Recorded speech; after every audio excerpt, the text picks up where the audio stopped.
What's next doesn't include our honest evaluation of the safety of that person being able to be on their own.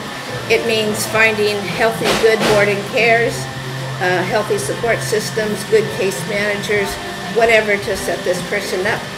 And really by the 10-month mark, if we do not believe that that will be enough, we are starting the process all over again of the conservatorship renewal. And every part of this, the burden of proof is on us. It's not assumed that this person is still out there. It takes two treating psychiatrists' affidavits that they write about this person's likelihood of being able to get better, and that comes into play at the very end. And at that time, if the person needs it, we renew the conservatorship. That's even getting harder to do because there's fewer places for those people to live. Fewer and fewer and fewer. I mean, we in Yolo County do not have what's called a PUF, which is a psychiatric unit that a person could actually be a resident long enough to get better. We have only a psych unit that belongs to Woodland Memorial Hospital, and it's just about 100% off limits to me and my clients because of a relationship between that hospital and Yolo County and other things that have come to pass. So we're at the mercy of always trying to have an emergency placement for someone, getting them adequate care immediately. Keeping them out of the criminal justice system is an absolute passion of mine. It's not where mentally ill people belong.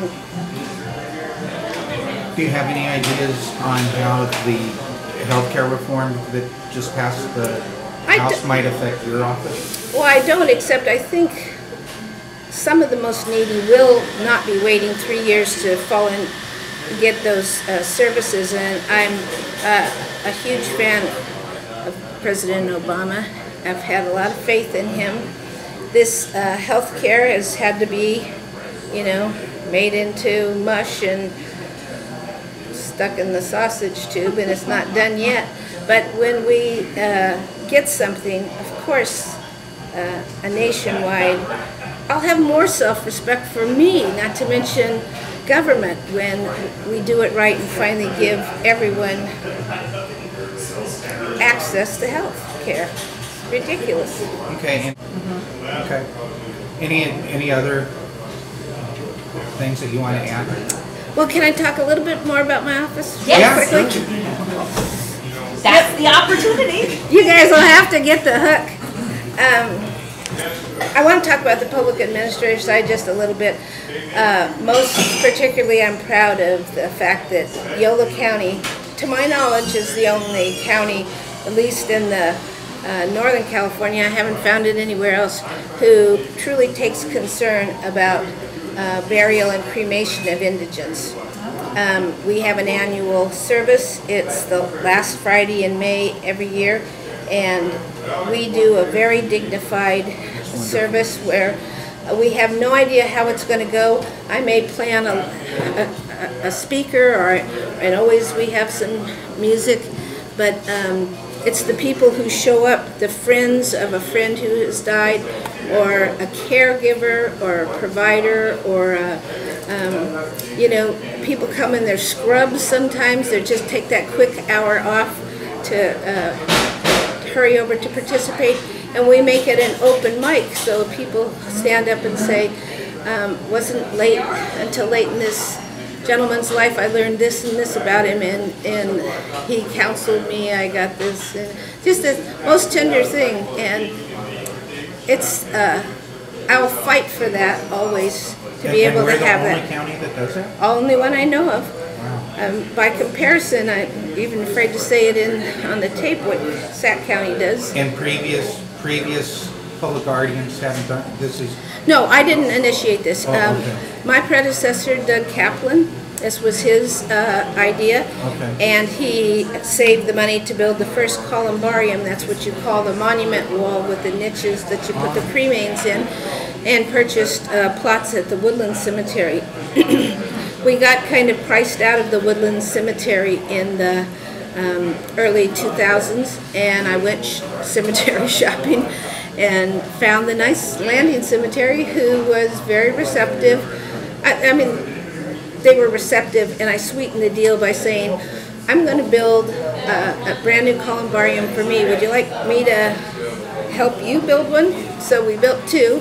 They're in the corner of the cemetery, and they're really special. That's all I can say. People come from all around. We engrave the name, birth date, and death date, so that people who maybe couldn't make it to the service, or just a relative who comes back to Yolo County, can see that their family member was treated properly. That was one to give dignity to those that wouldn't otherwise have it, and I can just imagine what you were about Sacramento, and the whole Potter's Field type deal.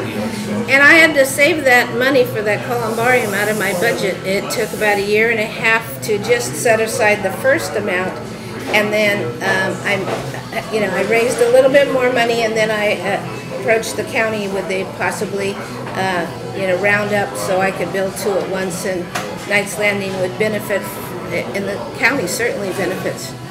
Now, I spoke a little bit about Veterans Affairs, but you just don't realize in Yolo County we have about 11,000 veterans that have come through the doors of the Veterans Service Office annually, and they get help, counseling, advocacy, but mainly they have a concern in whether they fit a benefit, whether they could access something possibly for their deaf father who pulled some guns, boomed on ships of wherever, and those folks get help filling out that benefits forms to file a claim that has to be done properly through the VA to access funds. And that's the biggest part of what that office does, other than the rides. It's a very important thing. If Yolo County lost that, I don't know where those folks would go. I guess the last thing I want to say is that I had one of the world's best moms, and I think my joy in serving people definitely came from her. And it sounds corny, but I'm proud of this position and the work we do. Our budget's been cut enormously. A year ago we were 12 people in our office, now we're 6. And I'm crossing my fingers every day. I do my budget on Friday with the Board of Supervisors, and I have no idea what the outcome is. They're not the mean weenies. They're not looking to slash and burn, but they can't do it any other way than mainly cutting salaries and cutting programs. So it's a sad day in Yolo County, but I'm proud of the work we do. Thank you. Okay.